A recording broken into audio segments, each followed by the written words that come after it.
안녕하세요. 저는 가구 사업을 하고 있는 여자입니다.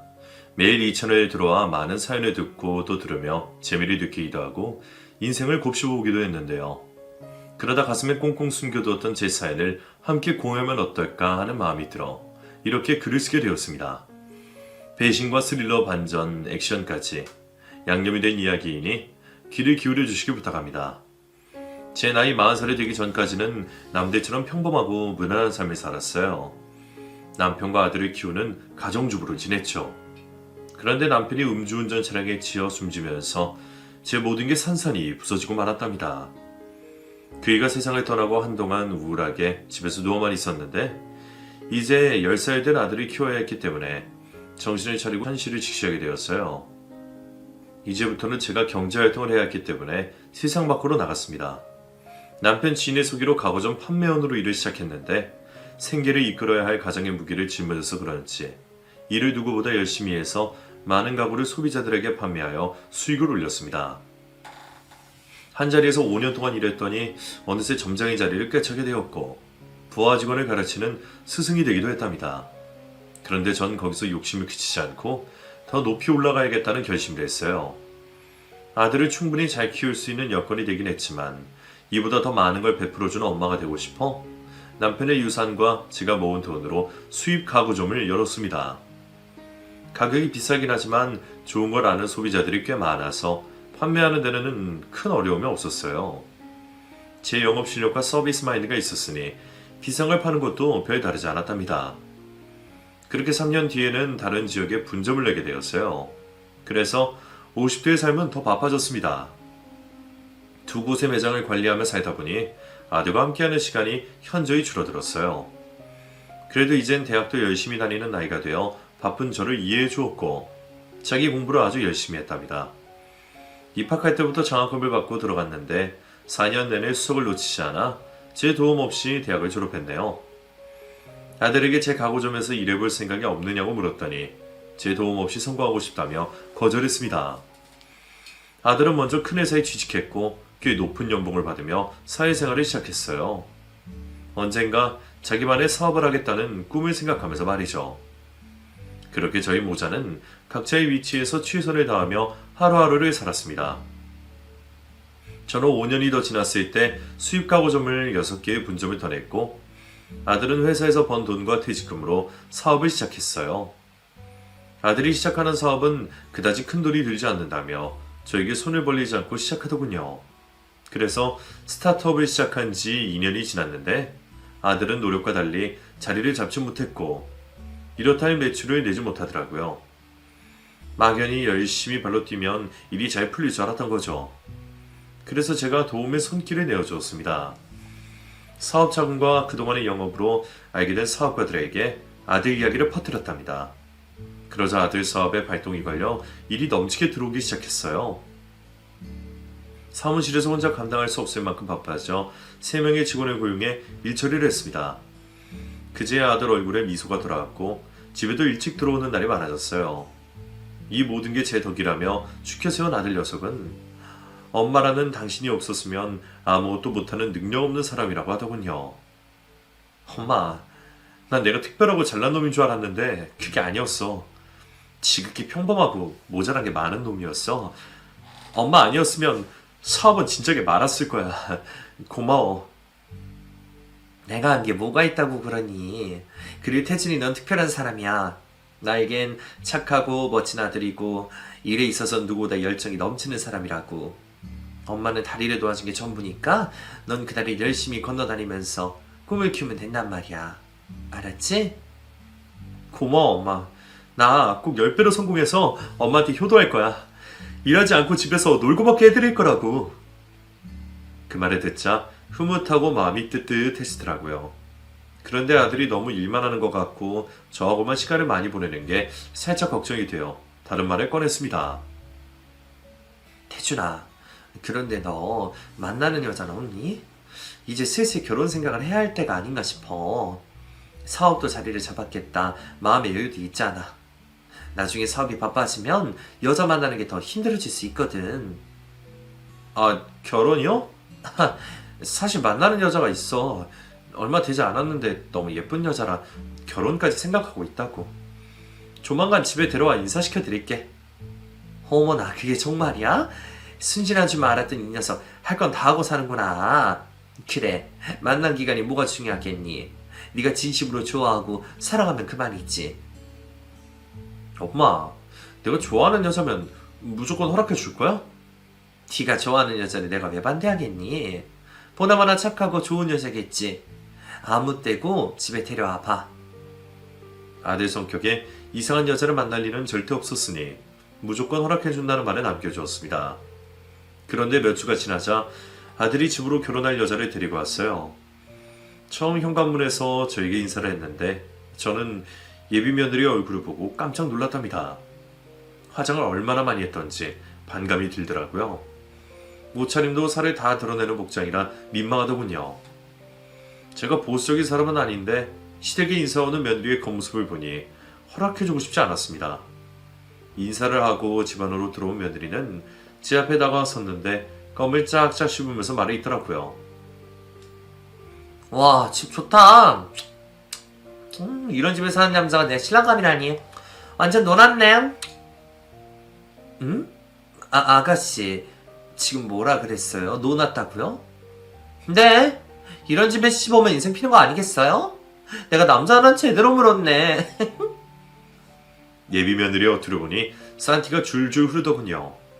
좋은 직업에 좋은 집안의 딸을 바라진 않았지만 인성만큼은 제대로 된 사람을 며느리로 두고 싶었는데 이건 아니다 싶더라고요. 어쨌든 저희 집에 온 손님이니 일단은 억지로 미소를 지으며 식사 대접을 했습니다. 그런데 예비 며느리의 입에서 나온 다음 말은 또다시 저를 놀라게 했답니다. 오빠, 나 오빠한테 시집 오면 집안일 같은 거 하지 않아도 됐지? 이런 부잣집 아들이니까 가정부를 살아도 될 것 같아. 그럼 우리 미정이 손에 물을 묻히게 할 수 있겠어? 이 오빠가 벌어다 주는 돈으로 호강하면서 살면 돼. 오빠, 능력 있는 남자야. 헤헤, 좋아라. 그럼 우리 신혼집도 여기처럼 넓은 데로 구해라. 맨날 친구들 불러서 놀면 딱이겠다고. 그래. 오빠가 다 해줄게. 그러니까 우리 미정이는 오빠만 바라보면서 살면 돼. 아들마저 한심한 여자에게 빠져있으니 한숨이 절로 나왔어요. 다른 거 완벽하고 잘난 녀석이 여자 보는 눈이 이것밖에 되지 않아 억장이 무너지는 줄 알았습니다. 그래도 예비 며느리에게 좋은 면이 있겠거니 하고 계속 주시하고 대화를 나눠봤는데 갈수록 태산이었습니다. 아줌마, 아니 어머님, 꼬마에서 껍데기 나왔어요. 이거 씹다가 강냉이 털리는 줄 알았잖아요. 음식 좀 제대로 하시게 뭐예요? 네? 지금 나한테 하는 말 맞죠? 그럼 여기 어머니 말고 누가 더 있어요? 요리를 하면 제대로 하던지 아니면 아싸리 반찬 가게에서 사오든가 하세요. 돈도 많으신데 어지간하면 사서 드세요. 이렇게 말을 막 하는 예비 며느리를 보니 다시금 결혼은 절대 안 되겠다 싶었습니다. 아들과 둘이 살면 어떤 그림이 나올지 안 봐도 비디오더라고요. 예비 며느리가 떠날 때까지 침묵을 지키고 있다가 마침내 싹 수 없는 얼굴이 집에서 사라지고 아들과 둘이 남게 되었어요. 저는 주저하지 않고 예비 며느리에 대해 말을 꺼냈습니다. 태준아, 너 쟤랑 결혼할 생각은 아니지? 그냥 연애만 하고 있는 거지? 아니, 결혼할 생각인데? 그러니까 집에 인사시키러 데려왔지. 미정이 어때? 예쁘지? 예쁘긴 어디가 예뻐, 이 넉빠진 놈아. 내가 살면서 저렇게 아나무인인 사람은 처음 본다. 예의라고는 밥 말아먹고 아예 대놓고도 이용해 먹으면서 살려고 결혼하는 게 보인다고. 또 화장에 떡칠한 얼굴하고 살이 다 보이는 옷차림같이 아주 그냥 유흥업소 다니는 여자 같단 말이야. 엄마, 무슨 말을 그렇게 해. 미주의 성격이 워낙 솔직해서 그런 거라고. 앞에서 조신착하고 뒤에서 호박식 가는 애들보다 훨씬 낫다고. 또 옷차림이랑 화장 좀 진하게 했다고 유흥업소 다닌다고? 엄마, 조선시대에서 왔어? 요즘 젊은 여자들은 다 저러고 다녀. 이 녀석이 제대로 콩깍지가 씌었네. 참, 기가 막히다. 너처럼 바른 생활 사나이가 왜 저런 산티라고 천박한 애를 만나는 거야. 태준아, 미정이 쟤랑 결혼은 절대 안 된다. 아니, 연애도 반대야. 정신 차리고 다른 좋은 여자를 찾도록 해. 제가 진심을 다해 충고해줬더니 아들 녀석은 눈을 부릅뜨고 목청을 높이더군요. 아 진짜 엄마, 내가 엄마 꼭두각시야? 내가 누구와 사랑을 하고 결혼을 하든 내가 결정할 일이야. 오늘 딱 한 번 보고 내 인을 평가하는 거 진짜 어이없어. 여하튼 난 무조건 미정이랑 결혼할 거야. 태준아, 흥분하지 마. 엄마가 하는 말은 다 널 위한 말이야. 날 위해 하는 소리가 아니라고. 제발 정신 차리고 미정이랑 정리해라. 이렇게 말려주는 거에 나중에 고마워할 날이 있을 거야. 아이 진짜 엄마 제발 나한테 이래라 저래라 명령 좀 하지 마. 내가 하고 싶은 대로 할 거니까 흰소리 좀 그만하라고. 아들은 사춘기 때도 저에게 반항 한 번 한 적이 없는 아이였는데 여자에게 홀려버렸는지 저를 잡아먹을 기세로 대들더라고요. 순간 온몸이 떨릴 정도로 무서워서 말에 닿지 못하고 방으로 들어가 걱정과 근심으로 잠 한숨 자지 못했습니다. 여러 생각을 하다 보니 예비 며느리를 한 번만 보고 평가했다는 아들 말이 생각나서 다시 만나보면 다를 수도 있다는 생각이 들었어요. 그래서 이번에는 사람이 많은 식당에서 만나게 되었는데 예비 며느리는 첫인상과 달랐습니다. 훨씬 더 아나무인의 싹수 없는 사람이었답니다. 저희가 식사하는 옆 테이블에서 기침 소리가 들리자 며느리가 고개를 돌려 날카롭게 째려보더군요. 이봐요 아저씨, 공공장소에서 기침하려면 입을 막고 하셔야죠. 아이 죄송합니다. 국이 매워서 저도 모르게 기침이 나왔네요. 그런데 그쪽까지 튀지는 않았을 텐데요. 아니 아저씨가 더럽게 기침하는 바람에 밥맛이 뚝 떨어지잖아요. 에이씨, 나 안 먹어. 그러자 옆 테이블 남자가 화가 났는지 며느리를 향해 쓴소리 시작했습니다. 이봐요. 고개를 바닥에 박고 기침만 한 게 그렇게 큰 잘못이에요? 그래요, 나한테는 잘못이에요. 그리고 아저씨 얼굴이 밥맛 떨어지게 하는 얼굴인 건 아세요? 아, 고개 좀 저쪽으로 돌려요. 먹었던 음식이 올라오려고 하니까. 겨우 기침 한 번 했다고 이렇게까지 막말하는 며느리 태도에 제 얼굴이 시뻘개졌습니다. 그래서 옆 테이블 남자에게 제가 대신 사과를 드렸어요. 가까이 가서 고개를 숙이며 진심으로 사과했죠. 그랬더니 며느리가 저에게 왜 사과를 하느냐며 사과를 받을 사람은 정작 본인인데 눈치 없이 왜 나섰냐고 으르렁거렸답니다. 이에 저는 사람 많은 식당에서 며느리에게 소리를 질렀습니다. 이 싸가지 없는 년아, 더 이상은 못 참겠다. 내가 살다 너 같은 년은 처음이야. 지난번에 내가 오해를 했나 싶어서 다시 만나봤더니 진짜 구제불능한 년이었어. 너를 내 며느리로 들일 생각 없으니 당장 내 아들이랑 헤어져. 어머님, 제가 뭘 잘못했다고 오빠랑 헤어지라는 거예요? 어머니 성격 진짜 이상하다. 오빠, 어머니 말처럼 나랑 헤어질 거야? 오빠가 좀 나서봐. 그러자 아들은 저에게 화를 실컷 내더니 예비 며느리의 손을 잡고 자리를 박차고 나가더군요. 제 오장육부가 뒤틀려 미쳐버릴 것 같았죠. 나중에 집에서 다시 만난 아들에게 좋게 헤어지려고 했더니 생각할 시간을 달라며 낮게 읊조렸습니다. 그런데 다음날 일을 끝내고 집에 갔더니 아들이 짐을 싸서 가출을 했더라고요. 나이 30 넘어서 이런 짓을 벌인 것도 기가 막힌데 아들 녀석이 예비 며느리에게 갔다는 사실에 부하가 치밀었습니다. 제 속은 뜨겁게 타들어갔고 머리까지 너무 아파 쓰러지고 말았어요. 마음을 좀 진정하고 아들에게 연락했더니 제가 반대한다고 예비 며느리와 살림을 차리겠다고 하더군요. 벌써 집을 구했으니 그런 줄 알라며 소리치고는 전화를 끊어버렸답니다. 결국 저는 화병이 생겨 며칠 동안 알아놓고 말았어요. 가구점에 일하러 나가지도 않고 머리에 수건을 동여매고 식음을 전폐했죠. 아들 녀석은 제 걱정을 전혀 내지 않았는지 집을 나가고 한 달 동안 연락 한 통이 없더군요. 제가 마음을 열거나 사과를 하지 않으면 천년이 끊어질 위기에 놓인 거죠. 한 달의 시간이 더 지나자 화가 났던 심정이 좀 가라앉아 아들이 며느리와 살림 차는 집에 찾아가게 되었습니다. 어찌되었든 아들이 선택한 여자이니 최대한 존중하고 이해하기로 마음먹고 제 며느리로 받아들이기로 마음을 굳혔습니다. 자식 이기는 부모 없다는 말처럼 두 손 두 발을 모두 들고 말았죠. 그런데 아들이 살림 차린 집에 들어서자 입을 벌리고 경악하고 말았습니다.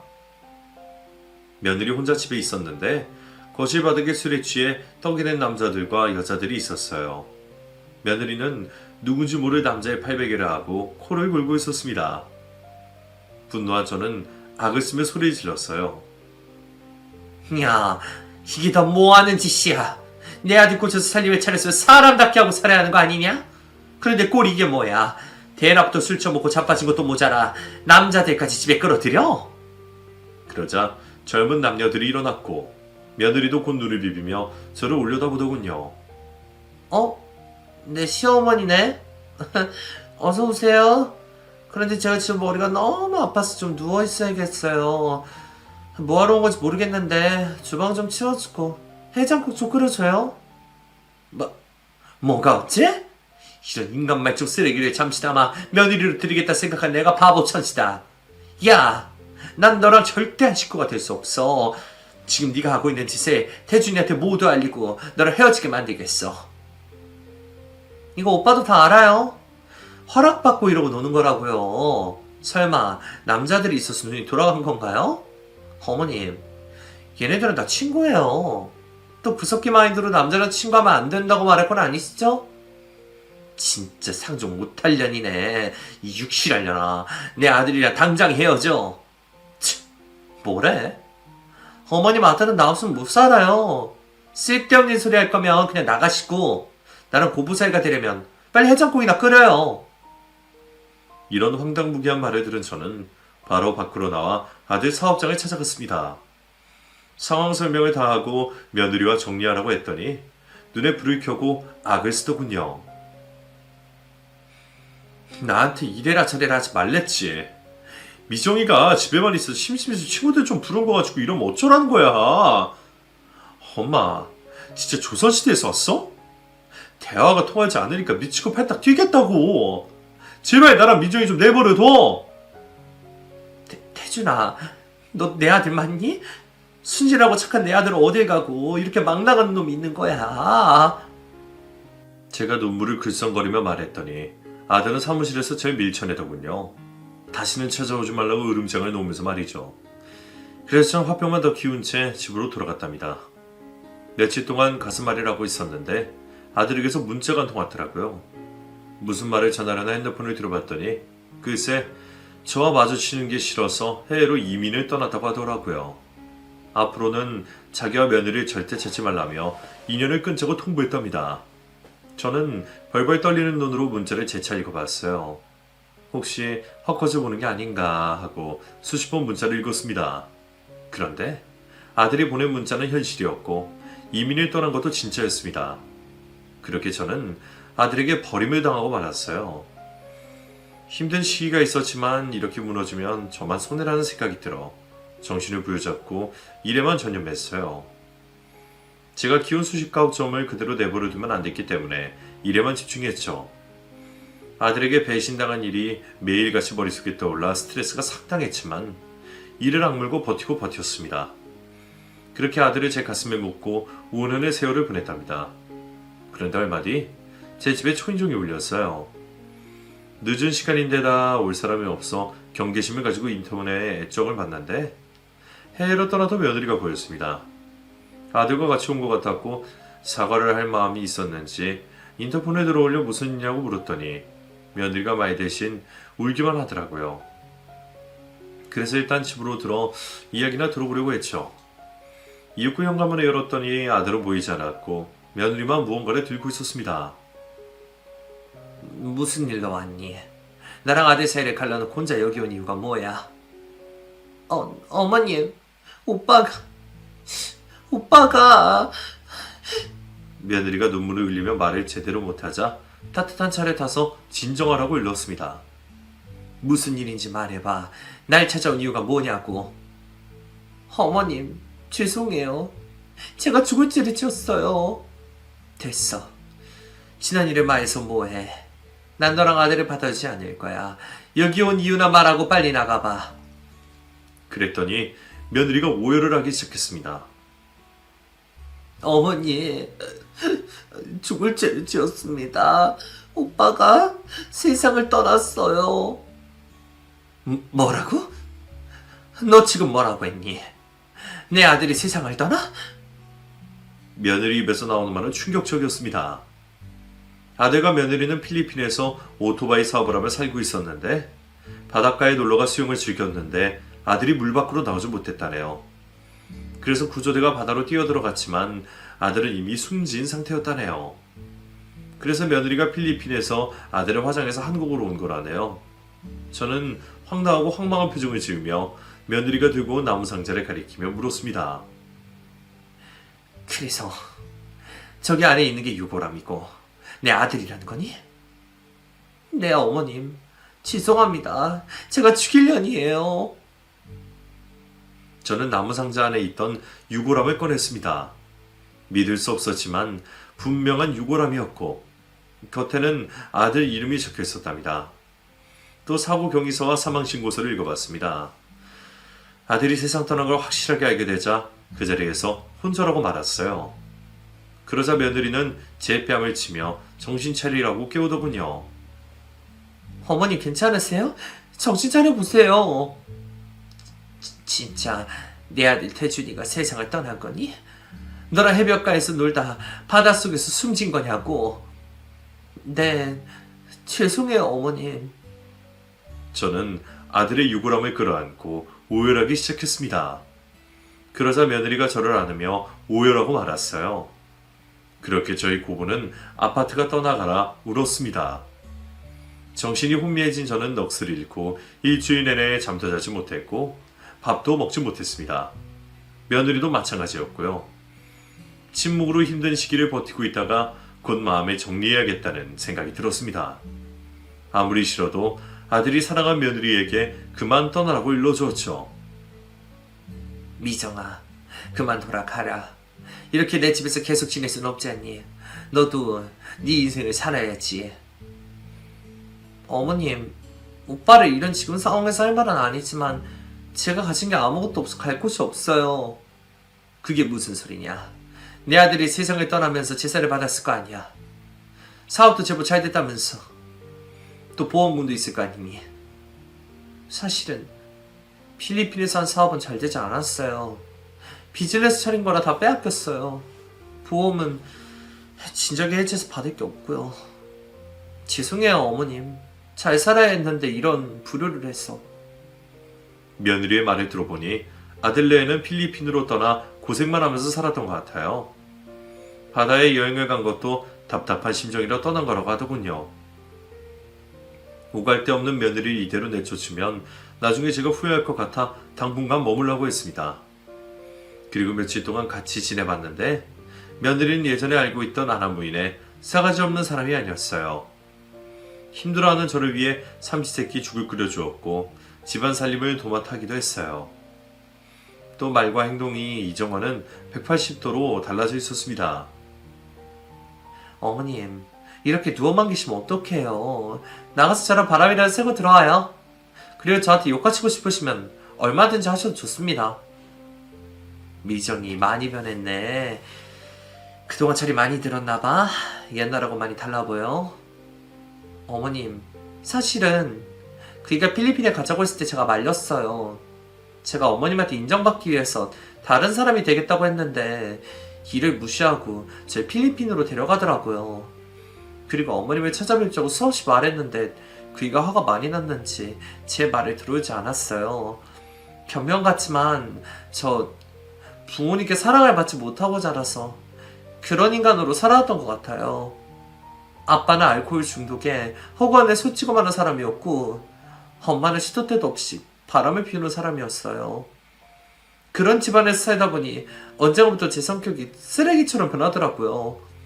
어머님, 저와 달라졌어요. 오빠와 살면서 새로운 사람이 되었다고요. 그래, 그런 것 같네. 아휴, 그런 속사정이 있는지도 모르고 내가 널 몰아내려고 했으니 미안하구나. 어른이 내가 이해를 해야 했는데 큰 실수를 했어. 그래서 이런 결과를 낳은 거지.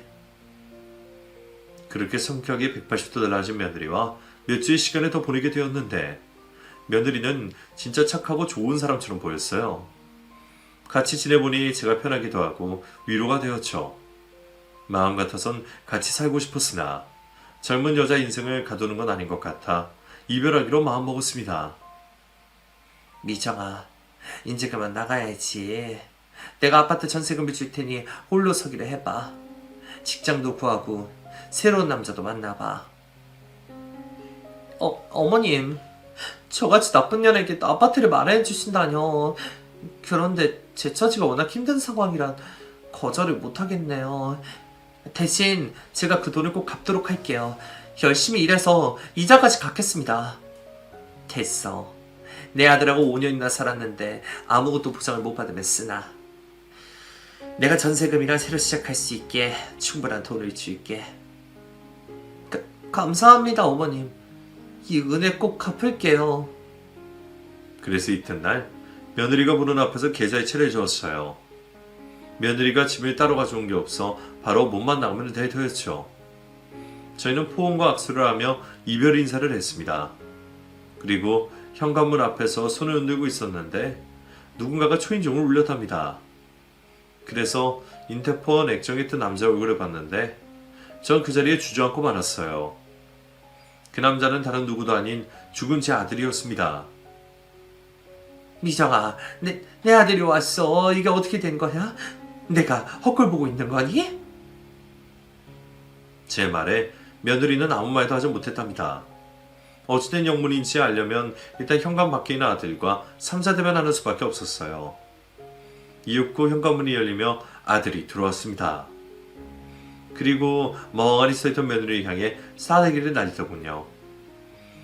그 남자가 진짜 제 아들이 맞는지 얼굴을 자세히 봤는데 영락없는 제 아들이 분명해 보였습니다.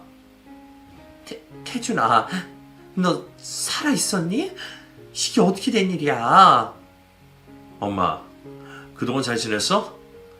아휴, 나 같은 불효자가 이런 식으로 찾아오면 안 되는 거였는데 일단 이 여자부터 잡아야 해. 우리 대화는 나중에 다시 하자. 그거 어떻게 된 거야? 설명을 해봐. 미정이 너는 왜 입을 다물고 있는 거니? 뺨을 맞고 바닥에 주저앉은 며느리는 순식간에 표정을 바꾸더군요. 예전에 아나 무인의 싸가지 없던 표정으로 말이죠. 아이씨, 다 된 밥에 코를 빠뜨리네. 그 말 한마디에 어떤 상황인지 대충 알 것 같더라고요. 며느리는 저에게 사기를 치려고 한 겁니다. 아들이 자세한 설명을 시작했는데 놀라울 사건이 있더군요. 필리핀에서 오토바이 사업으로 잘 먹고 살고 있었는데 며느리가 바람을 피우기 시작하며 부부 사이에 금이 가기 시작했답니다. 아들은 며느리를 용서하고 계속 인연을 이어가려고 했는데 얼마 뒤부터는 도박에 빠졌다네요. 아들은 이를 말리고 막으려고 안간힘을 써봤는데 며느리 똥인지 된장인지 가리지 못하고 필리핀의 집문서와 오토바이 사업체를 담보로 돈을 끌어다 도박을 해서 모두 싹 다 날려먹었답니다. 그것도 모자라 아들이 신분증으로 돈을 빌려 큰 돈을 또 잃었다네요. 아들은 명의를 도용한 것도 모르고 있는 데다가 돈을 갚을 의무가 없다 여기고 있었는데 바로 경찰들이 들여닥쳐 쇠고랑을 채워 감옥으로 집어넣었답니다. 그래서 억울한 옥살이가 시작되었을 때 며느리가 한국으로 들어와 가짜 유골원과 사망신고서를 가지고 와서 저를 속이고 독립자금으로 빼먹으려고 한 거라네요. 아들은 필리핀 진에게 돈을 빌려 채권자에게 돈을 갚고 감옥에서 바로 나왔고 며느리를 추적해서 지금 제 집으로 찾아왔답니다. 정말이지 기가 막힌 노릇 아닌가요? 모든 진실이 드러나자 며느리 너를 가만두면 안 되겠다 싶었어요. 이글거리는 눈으로 저와 아들을 노려보는 며느리의 머리채를 잡고 거실 방학으로 끌고 갔습니다. 그리고 따귀를 사정없이 날려버렸죠. 디년이 나를 속이려고 요조숙녀로 변신한 거구나. 가면을 쓰고 내 돈을 뽑아먹고 뭘 작정이었던 거야. 역시 사람은 고쳐 쓰는 게 아니라더니. 내가 순진했다. 너 같은 년의 말을 고지고대로 믿다니. 이봐요, 어머님. 그만 때려요. 그리고 아들이 멀쩡하게 살아왔으니 기뻐할 일 아닌가요? 두 보자가 상봉했으니 좋은 시간 보내고 날 그만 내보내줘요. 기년아, 내가 미쳤니? 조금 전 내 돈 3억을 이체해줬는데 그냥 보내달라고. 어머님, 내가 달라고 했어요? 어머님이 직접 이체해준 거잖아요. 나 혼자 잘 살라면서요. 그거야. 니년이 내 아들이 죽고 아무런 보상을 못 받았다고 해서 불쌍해서 준 거잖아. 넌 나한테 사기를 쳐먹은 거야. 이 망하려나. 아, 몰라. 배째요. 난 돈을 돌려줄 마음이 없으니까 마음대로 하시라고요. 도대체 무슨 배짱으로 이렇게 나오는지 이해가 되지 않았습니다. 그래서 일단 메타작이나 실컷 해야겠다는 생각에 창고에 있던 기다란 행거를 가지고 나왔어요. 그리고는 먼지나게 며느리 년을 두들겨 팼습니다. 비명소리가 나다 못해 살려달라고 빌 때까지 사정없이 내리쳤죠. 어머니 그만. 아빠 죽겠어요. 이 미친 아줌마야. 그만 때리라고. 아 진짜 돌아버리겠네. 당신 경찰에 신고해버린다. 신고해 이년아. 너 사기죄로 콩밥 먹고 난 널 두들겨 팬 죄로 잡혀가면 재밌겠네. 그런데 아직 멀었어. 아직 절반도 때리지 않았다고. 그렇게 폐악질을 하며 며느리년을 계속해서 응징해 주었습니다. 그러다 숨이 목까지 차서 헐떡거리고 있었는데 이번에는 아들 녀석이 며느리의 따귀를 날리며 쌍욕을 퍼부었습니다. 내 인생을 조져버린 년. 내 재산을 다 날려먹은 것도 모자라 내 빚쟁이로 만들어 감옥까지 가게 만들어? 5년 전에 엄마 말을 들었어야 했어. 야, 그동안 너랑 살아줬으면 그 정도는 투자라고 생각해야지. 나 정도 되는 여자를 찾았으면 뱉어내야 하는 게 있어. 인지상정 아니냐? 네가 어딜 가서 나처럼 예쁜 여자 만나겠어. 지미 치마폭에 등신같이 살던 놈을 남자답게 만들어줬더니 감히 날 때려? 끝까지 이런 식으로 나오겠다. 좋다. 니는 오늘 초상 치게 해주마. 아들이 실컷 복수하는 동안 저는 경찰서에 신고했습니다. 조금 전 제 돈을 받아먹은 며느리를 사기꾼으로 신고했죠. 이윽고 집안에 경찰이 우르르 들어와 상황을 전해 들었습니다. 그래서 며느리는 해외 상습 도박과 사기죄로 쇠고랑을 차고 경찰서로 끌려갔답니다. 그리고 저에게 받은 3억 원을 바로 돌려주었어요. 만약 제가 그 돈을 이체해주지 않았으면 사기죄는 피할 수 있었다고 경찰이 말하더라고요. 여하튼 며느리는 바로 구속이 되어 법의 심판을 받게 되면서 끝장을 보고 말았습니다. 한편 쫄딱망하고 돌아온 아들과의 문제가 남아있었습니다. 아들은 모든 상황이 정리되자 제 앞에 무릎을 꿇고 빌기 시작하더라고요. 엄마 진짜 미안해. 내가 엄마한테 했던 상처되는 말과 행동들 모두 용서해줘. 그때는 내가 여자한테 눈이 멀어서 나도 모르게 그랬던 거야. 이제 정신을 차렸으니 다시 다정한 모자로 돌아가자. 태준아, 너 지금 이렇게 비는 게 돈을 모두 잃었어야 아님 진심으로 잘못을 뉘우치는 거니? 엄마 그게 무슨 소리야. 내가 겨우 돈 때문에 엄마한테 사과를 하겠어? 진심으로 사죄하고 있다고. 나 다시 엄마랑 살고 싶어. 제발 날 내치지 마. 그런데 어떡하지? 난 아들을 5년 전에 잃었어. 그리고 오늘도 네 가짜 유골함을 보았을 땐 가슴 속에 묻어버렸지. 이젠 널 완전히 잊을 수 있을 것 같다. 엄마 진짜 왜 이래. 아들이 이렇게 용서를 구하는데 받아주지 않는 거야? 용서? 엄마를 버리고 기집년이라 해외로 나가면서 인연을 끊겠다고 한 걸 생각하면 아직도 피가 거꾸로 솟아. 너 같은 아들놈은 차라리 없는 게 나아. 나가서 개고생을 하든 길바닥에서 구걸하며 살든지 내 알 바 아니야. 그러니까 당장 내 눈앞에서 사라져. 아들은 제 말을 귓등으로 들었는지 자리에서 일어날 생각을 하지 않았습니다. 그래서 알아서 나가게 두려고 저는 방으로 들어갔습니다. 한참의 시간이 지나고 거실로 나가보니 아들이 보이지 않더군요. 제 불에 꺾여나간 줄 알고 있었는데 작은 방에서 인기척이 들려왔고 아들이 누구와 통화를 하는지 깔깔거리며 웃고 있더라고요. 그래서 아직 나가지 않았구나 하고 방문 앞에 귀를 대고 무슨 소리가 나는지 물어봤습니다. 형, 나 엄마 집에 왔어. 한국이야. 지금 우리 엄마가 화가 좀 많이 나서 그러는데 곧 돈을 받을 수 있을 거야. 형한테 빌린 돈 금방 갚을 거니까 걱정하지 마. 그리고 우리 같이 하기로 하는 사업도 할 수 있을 거야. 엄마를 살짝 꼬시면 넘어올 거니까 조금만 기다리라고. 알았어. 조만간 연락할게. 통화 소리를 들어보니 아들을 가슴에 묻은 걸 참 잘했다는 생각이 들었습니다.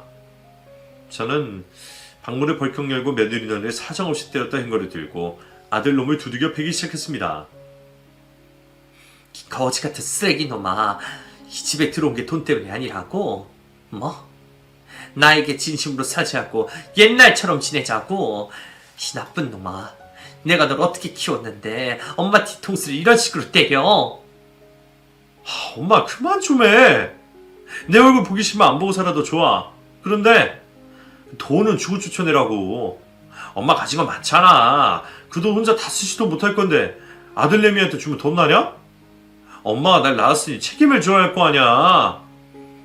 이놈의 새끼가 정말? 널 가슴에 묻은 건 고사하고 아예 기억에서 지울 수 있겠다. 이 똥통에 처박아도 시원찮을 놈아. 그렇게 아들놈을 흠씬 두들겨 패주고 제 집에서 추천했습니다. 다신 찾아오지 말라고 으름장을 놓았는데 돈이 급한 아들은 매일 찾아와 조인종을 눌렀습니다. 이에 저는 아예 이사 준비를 시작했습니다. 호적 등본을 떼어도 제 주소가 검색이 되지 않게 해달라고 신청하고 제 가가 조정한 곳에 집을 얻었어요. 그래서 아들놈은 제가 어디 있는 줄 몰라 더 이상 찾아오지 않을 줄 알았습니다. 그런데 이 자식이 제 가구점을 수리하며 제가 나타나기만을 기다렸답니다. 경기도에 있는 분점에 나갔더니 거기 안에서 저를 기다리고 있더군요. 엄마, 어디로 이사한 거야? 연락처를 바꾸면 말하지 그랬어. 엄마, 나 여기 취직할까?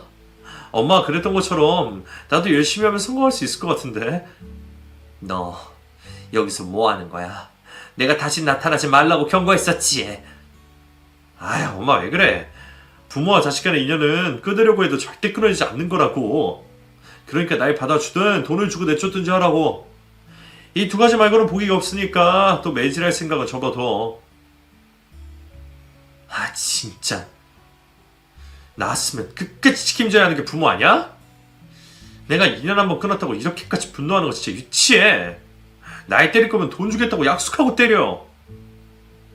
저는 아들을 훌륭하게 잘 키웠다고 생각했는데 전혀 아니었습니다. 며느리 연보다 한술 더 터서 저를 농락하는 걸 보니 제가 자식 교육을 형편없이 한 것 같더라고요. 그래서 전 마지막으로 아들놈에게 참교육을 하기 위해 가구점에 있던 행거를 들고 메타작을 또다시 시작했습니다. 직원들이 보고 말렸지만 저희 분노를 멈추게 할 수는 없었어요. 실컷 두들겨 패고 제 손으로 경찰에 신고를 했습니다. 아들놈과 연을 끊었는데 계속해서 찾아와 돈을 요구한다고 했더니 경찰이 제 마음을 이해했는지 아들을 바로 내쫓아주더군요. 이후에도 여러 차례 찾아와 돈을 요구한 아들은 제가 신고한 경찰들 손에 끌려나갔답니다. 그러자 포기했는지 아들은 다시 필리핀으로 날아갔어요. 그 이후로 아들을 만난 적이 없습니다. 다만 필리핀에서 돈을 빌려 사업하다가 쫄딱 망해 길바닥에 앉아 구걸하고 지낸다는 소식을 전해 들었답니다. 자식놈이 그렇게 되어버렸지만 저는 질질 도와주고 싶지 않고 있어요. 그렇게 저는 며느리 감옥에 집어넣었고 아들놈을 내친 저는 홀로 잘 살아보려고 노력하고 있었어요. 며느린 그렇다 쳐도 아들은 제 생각과 달리 자주 생각났어요. 어릴 적 때묻지 않은 모습과 저에게 다정한 말을 건네주던 순간들이 떠오르곤 했죠. 하지만 저를 위해서 억지로 유지하려고 노력하고 있답니다. 제가 아들을 버린 게 잘못한 일일까요? 만약 여러분이 같은 상황이면 어떤 결정을 내리실 것 같으시나요? 제가 잘했는지 잘못했는지 댓글로 알려주시면 의견을 수렴해 행동하도록 할게요. 아, 마지막으로 좋은 소식이 하나 있습니다. 혼자 아들이 뒷바라지하려고 앞만 보고 살았던 저에게 인연이 찾아왔답니다. 가구점을 운영하던 중 직접 가구를 제작하고 싶은 꿈이 있어 디자이너를 고용했어요. 대부분 젊은 사람들이었는데 그중 저와 동갑인 남자가 있었어요. 디자인 감각이 남다를 정도로 실력이 뛰어난 직원이었죠. 아내와 사별하고 딸과 같이 살고 있다는 속사정을 알게 되자 제 마음이 실룩거리며 움직였답니다. 그도 저에게 마음이 있는 것 같아 조금 늦은 사랑을 시작하게 되었죠. 25년 만에 새로운 남자와 연애를 하고 있는데 무척 기쁘고 행복하답니다. 황혼 재혼을 할까 생각을 하고 있는데 아직까지는 연애만으로도 충분히 좋아서 그이의 청혼을 거절했어요. 그래도 사랑은 열심히 잘하고 있으니 응원의 말씀 부탁드립니다. 제가 아들과 며느리 이야기를 어디에서도 해본 적이 없었는데 오늘은 술술 글이 써지네요. 그랬더니 엉켜있는 시타리가 풀리듯이 속이 풀어지는 것 같고 시원하네요. 재미있게 들어주셨길 바라며 저는 이만 떠날게요. 모두 감사합니다. 안녕히 계세요.